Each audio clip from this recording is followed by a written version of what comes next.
Alright, so that stringer's notched. What I'm looking for a finished notch is, you can see that very well, I would like it slightly concave, 1/8 to 3/16, maybe a quarter, so you get a nice tight fit on the outside of the scribe. And then when we put our treads in there, we'll put some construction adhesive so it has a good bond and it's not totally loading up the outside of the scribe. Once it dries, there'll be some load transferred to the inside. So we'll get this. One thing you want to do too is, before you flip this back down where it needs to be, I'll check the top of my treads where the scribe was. Oh, I got shit in the way. Anyway, so I'll check for any knobs in between the scribe lines where it's going to set, and I'll knock them down with a grinder just so it's not interfering.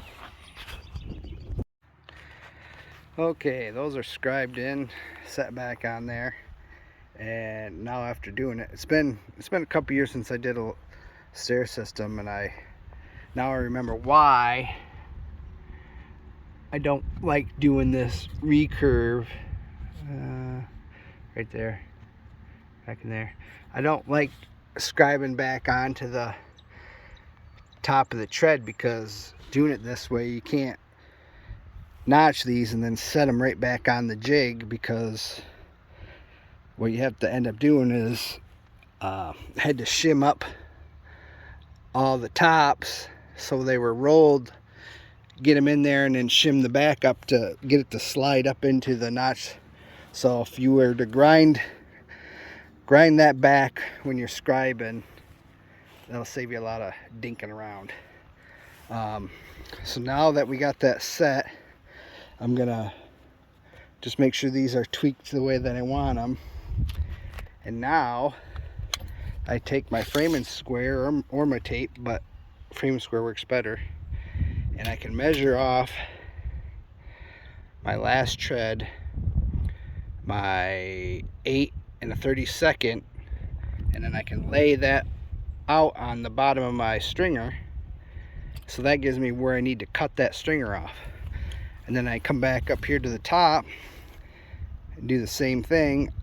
I'll measure my 11 inches, and I'll get a mark on here, and then we can lay out the top cut where they will fall into the beam on the second floor.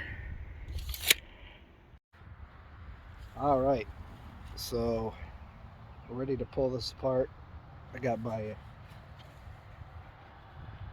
bottom cut of my stringers laid out, and I got the top cut of my stringer laid out. You gotta get a little creative with getting that line all the way around. Cleaned up the ends of my treads.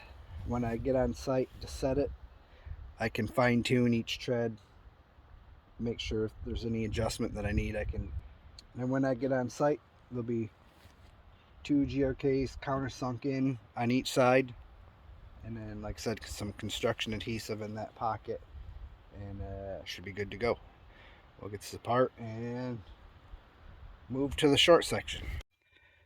Well, I got my lower set done today.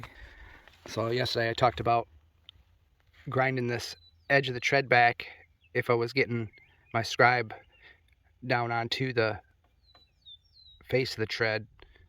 So I ground those back, and you can see how that just comes straight down now when you set them back on the jig, instead of trying to come back on that angle of the tread.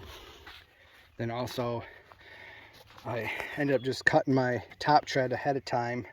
This is long and has some unevenness. You want to make sure you're measuring off the stringer, the 10 3/4, both sides. Then you can cut that off. Now you have something easier to top cut. And just throw the square on there.